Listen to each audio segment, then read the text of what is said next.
प्रिय साथियों, प्रिय मित्रों, आत्मिक आदर, आभार, अभिवादन, नमस्कार। मैं गोलेंद्र पटेल काशी हिंदू विश्वविद्यालय में बीए तृतीय वर्ष का छात्र हूँ। आज दिव्यांग एवं दृष्टिबाधित विद्यार्थी साथियों के लिए दिव्या उपन्यास का कथ्य और शिल्प पर चर्चा करने जा रहे हैं। दिव्या उपन्यास का कथ्य और शिल्प, ठीक, श्री श्याम नंदन सर का यह लेख है और आप लोग ध्यान से इसको सुनिएगा। ठीक, चलिए। इस रिकॉर्डिंग में जो हम लोग चर्चा करेंगे उसका जो अनुक्रम है देख लीजिए। सर्वप्रथम हम लोग उपन्यासकार यशपाल के विषय में थोड़ा संक्षिप्त जानकारी लेंगे, फिर उसके बाद दिव्या पर चर्चा करते हुए उसके कथ्य, स्त्री शोषण के विविध आयाम, स्त्री शोषण के विविध आयाम, वर्णाश्रम व्यवस्था और जाति आधारित भेदभाव, ब्राह्मण बौद्ध संघर्ष, मद्र की कुल गणराज्य व्यवस्था, इतिहास अथवा कल्पना। ठीक, शिल्प को ध्यान में रखते हुए हम लोग कथानक संयोजन, भाषा एवं शैली, पात्र एवं चरित्र चित्रण, संवाद योजना, देशकाल एवं वातावरण तथा उद्देश्य को देखते हुए निष्कर्ष को देख लिया जाएगा और अंततः यह भी जान लिया जाएगा कि यह लेख किस किस पुस्तक की सहायता से लिखा गया है। ठीक, चलिए। उपन्यासकार यशपाल, जैसा कि आप जानते हैं कि यशपाल का जन्म 3 दिसंबर 1903 ईस्वी में तथा इनकी जो स्वर्गवास है, निधन है, वो 26 दिसंबर 1976 ईस्वी में हुई।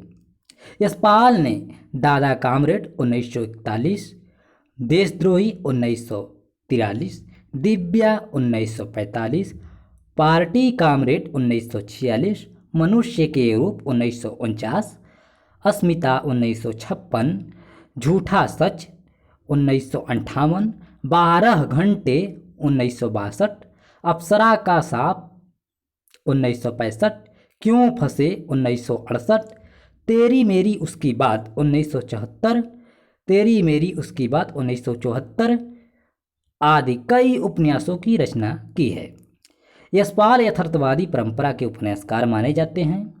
यशपाल ने स्वतंत्रता आंदोलन में क्रांतिकारी के रूप में कार्य किया था। मार्क्सवादी दृष्टिकोण से रचना करने वाले उपन्यासकार हैं यशपाल। सन 1970 में भारत सरकार द्वारा इन्हें पद्म भूषण से अलंकृत किया गया। राजनीतिक उपन्यासों को जो नया स्वरूप यशपाल ने दिया, उनसे हिंदी में ऐतिहासिक श्रृंखला बनाई। ठीक, उसने हिंदी में ऐतिहासिक श्रृंखला बनाई। ठीक, स्त्री शोषण के विविध आयाम, वीर पराक्रमी पृथुसेन से प्रेम के बावजूद दिव्या उससे विवाह नहीं कर पाती, क्योंकि पृथुसेन दासपुत्र हैं और दासपुत्र से द्विज कन्या का विवाह वर्णाश्रम व्यवस्था में स्वीकार नहीं है। ठीक, पुरोहित चक्रधर के घर दासी के रूप में दिव्या के मातृत्व का शोषण हिंदी उपन्यास साहित्य में दासी के रूप में स्त्री शोषण का अनूठा उदाहरण है। पुत्र शाकुल के जीवन और अपने मातृत्व की रक्षा के लिए दारा बौद्ध धर्म के विहार में भी शरण नहीं पाती, क्योंकि बौद्ध धर्म में अभिभावक की अनुमति के बिना संघ स्त्री को शरण नहीं दे सकता। पृथुसेन द्वारा दिव्या को सपत्नी रूप में स्वीकारने की बात पर सिरो बहुपत्नीवाद पर आधारित स्त्री शोषण का विरोध करते हुए कहती है कि आर्यों में स्त्री केवल भोग्य संपत्ति और दासी है। उपन्यास में यशपाल ने दिव्या के माध्यम से इस सामाजिक यथार्थ को चित्रित किया और किसी योनि में जन्म लेना ही उनके शोषण का एकमात्र आधार है। वर्णाश्रम व्यवस्था और जाति आधारित भेदभाव, श्रेष्ठी प्रचुर धन संचय कर और साधारण जन से सम्मान पाकर भी गण परिषद का सदस्य नहीं बन पाया, क्योंकि कुलीन नहीं, दास था। पृथुसेन दिव्या की जीविका को कंधा नहीं दे सकता क्योंकि दास पुत्र को अभिजात वंश के युवकों के साथ युवकों में कंधा देने का अधिकार नहीं है। पृथुसेन सेना में उच्च पद का अधिकारी मात्र इसलिए नहीं हो सका क्योंकि वह अभिजात कुल का न होकर दासपुत्र है।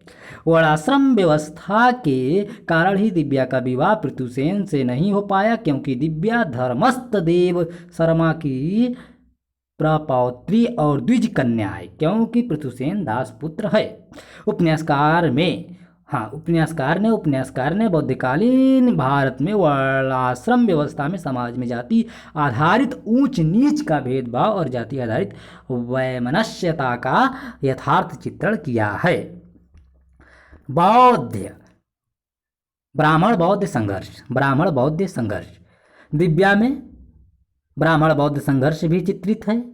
वर्णाश्रम धर्म के समर्थक बौद्धियों श्रमणों से घृणा करते हैं, क्योंकि बौद्ध धर्म के विचारों के प्रभाव से उनकी सामाजिक स्थिति पर विपरीत प्रभाव पड़ता। मगध के राजा पुष्यमित्र से इनका लगाव अधिक है, क्योंकि उसने मगध में वर्णाश्रम धर्म को पुनर्स्थापित किया। वर्णाश्रम धर्म के समर्थक मद्र में भी ब्राह्मण धर्म की स्थापना करना चाहते हैं। मद्र की गणराज्य व्यवस्था, मद्र की गणराज्य व्यवस्था वर्णाश्रम धर्म, यवन और बौद्ध धर्म के अनुयायी कुलों को मिलाकर मद्र में कुल गणराज्य की स्थापना की गई थी। कुल गणराज्य के कारण सागल में सामाजिक व्यवस्था इस प्रकार की थी कि दास पुत्र भी सामंत पुत्रों और अभिजात कुलीन राजपुत्रों के साथ प्रतियोगिता में प्रतिस्पर्धा कर सकता है। प्रतिभाशाली होने पर दासपुत्र सर्वश्रेष्ठ खड्गधारी का सम्मान भी प्राप्त कर सकता है। पृथुसेन अन्य सामंत पुत्रों के साथ ही तक्षशिला में शिक्षा ग्रहण करता है। पृथुसेन के विरुद्ध तलवार निकालने के कारण अभिजात वंश के सामंत पुत्र को मद्र से निष्कासित कर दंडित किया गया। दासी दारा के पुत्र की हत्या के अपराध में पुरोहित चक्रधर को 200 स्वर्ण मुद्रा का राजदंड के रूप में राजकोष में जमा करने का दंड मिला। इससे पता चलता है कि बौद्धकालीन भारत में ब्राह्मणों के लिए भी दंड का प्रावधान था। इतिहास अथवा कल्पना। दिव्या में यशपाल ने किसी विशिष्ट ऐतिहासिक पात्र अथवा घटना को कथा वस्तु का आधार नहीं बनाया। मीनांडर, पुष्यमित्र और पतंजलि जैसे नाम उपन्यास में आए हैं, जिससे दिव्या के ऐतिहासिक काल निर्धारण में सहायता मिलती है, किंतु ये पात्र के रूप में उपन्यास में नहीं आए। पात्र के रूप में उपन्यास में नहीं आए। स्वयं यशपाल के अनुसार दिव्या इतिहास नहीं, ऐतिहासिक कल्पना मात्र है। ऐतिहासिक पृष्ठभूमि पर व्यक्ति और समाज की प्रवृत्ति और गति का चित्र है। लेखक ने कला के अनुराग से काल्पनिक चित्र में ऐतिहासिक वातावरण के आधार पर यथार्थ का रंग भर देने का प्रयत्न किया है। शिल्प कथानक संयोजन। दिव्या की कथा वस्तु में मुख्य कथा दिव्या की है, जबकि पृथुसेन, मारीशस और रुद्रधीर की कथा सहायक कथा एवं धर्मस्थ देव शर्मा, चक्रधर, रत्नगर्वा, शिरो प्रशस्त, मलिका आदि की कथाएं प्रासंगिक कथाएं हैं। सभी सहायक एवं प्रासंगिक कथाएं मुख्य कथा के विकास की दृष्टि से सहायक एवं सफलतापूर्वक संयोजित हैं। एक कृति के रूप में दिव्या की सबसे बड़ी सफलता उसकी संरचना और स्थापत्य कला में है। उसके कथानक में किसी स्तर पर जैसा कि बिखराव न होकर एक सहज एवं क्षिप्र विकास आरंभ से अंत तक बना रहता है। भाषा एवं शैली। उपन्यास की भूमिका में स्वयं यशपाल ने लिखा है कि अतीत के रूप रंग की रक्षा के लिए इस पुस्तक में कुछ असाधारण भाषा और शब्दों का प्रयोग अवश्य हुआ है। यशपाल ने औपन्यासिक वातावरण की दृष्टि से युगानुकूल प्रतीत होने वाली भाषा का प्रयोग किया है। इस दृष्टि से उल्लेखनीय बात यह है कि यशपाल की वाक्य रचना सरल है, वे लंबे और जटिल वाक्य नहीं रचते, इसलिए तत्सम शब्द रहते हुए भी भाषा दुर्बोध नहीं हुई है। उपन्यासकार ने भाषा और शैली का निर्माण विषय वस्तु तथा उसके देश काल के आग्रह के आधार पर करते हुए औपन्यासिक विवेक एवं भाषिक कौशल का परिचय दिया है। उपन्यास की कथा वस्तु में अन्य पुरुष एवं वर्णनात्मक शैली का प्रयोग किया गया है। चलिए पात्र एवं चरित्र चित्रण। दिव्या उपन्यास की केंद्रीय पात्र और नायिका है। दिव्या उपन्यास की केंद्रीय पात्र और नायिका है। आचार्य रुद्रधीर वर्णाश्रम धर्म पृथुसेन बौद्ध धर्म और मारिस चावार्क दर्शन का प्रतिनिधित्व करने वाले पात्र के रूप में उपन्यास में आए हैं। दिव्या का चरित्र तत्कालीन सत्ता व्यवस्था एवं परंपरा के समक्ष स्त्री की गरिमा के साथ ही मानव मूल्यों की कसौटी बनकर उभरा है। पुरुष प्रधान भारतीय समाज में स्त्री शोषण के विभिन्न आयामों का उद्घाटन करने वाली दिव्या स्त्री के स्वत्व और स्वतंत्रता की गरिमा के लिए संघर्ष करने वाली पात्र के रूप में चित्रित हुई है। संवाद एवं योजना। दिव्या में संवाद योजना युगीन वातावरण के अनुकूल है। कथोपकथन और संवाद छोटे एवं तत्सम शब्दों से युक्त किंतु बोधगम्य एवं पात्र अनुकूल हैं। पात्रों के संवाद प्रसंगानुकूल, सहज, स्वाभाविक और प्रभावशाली हैं।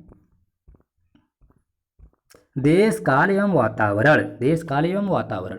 दिव्या बौद्धकालीन भारत की ऐतिहासिक पृष्ठभूमि पर व्यक्ति और समाज की प्रवृत्ति और गति का चित्र है। दिव्या बौद्धकालीन भारत की ऐतिहासिक पृष्ठभूमि पर व्यक्ति और समाज की प्रवृत्ति और गति का चित्र है। ठीक, उपन्यास में बौद्धकालीन भारतीय समाज के धार्मिक, सामाजिक, राजनीतिक पक्षों का चित्रण किया गया है। साथ ही साथ आर्थिक दृष्टि को भी यहाँ पर आर्थिक पक्ष पर भी चर्चा किया गया है। इसमें मिनांडर, पुष्यमित्र और पतंजलि जैसे नाम उपन्यास में आए हैं, जिससे दिव्या के ऐतिहासिक काल निर्धारण में सहायता मिलती है। ठीक, उपन्यास में कोई भी ऐतिहासिक पात्र ऐतिहासिक न होने के बावजूद पढ़ते हुए उपन्यास का ऐतिहासिक वातावरण जीवंत और विश्वसनीय प्रतीत होता है। ठीक, उपन्यास में कोई भी ऐतिहासिक पात्र ऐतिहासिक न होने के बावजूद पढ़ते हुए उपन्यास का ऐतिहासिक वातावरण जीवंत और विश्वसनीय प्रतीत होता है। दिव्या उपन्यास का जो महत्वपूर्ण उद्देश्य है उसको देखते हैं अब हम लोग। उद्देश्य यशपाल ने दूसरी शताब्दी ईसा पूर्व के बौद्धकालीन भारत के ऐतिहासिक वातावरण के आधार पर ऐतिहासिक कल्पना में यथार्थ का रंग भरकर और अतीत का मनन और चिंतन करते हुए वर्तमान की व्याख्या कर भविष्य के लिए मार्ग प्रशस्ति का संकेत प्राप्त करने के प्रयोजन से दिव्या की रचना की है। ऐतिहासिक पृष्ठभूमि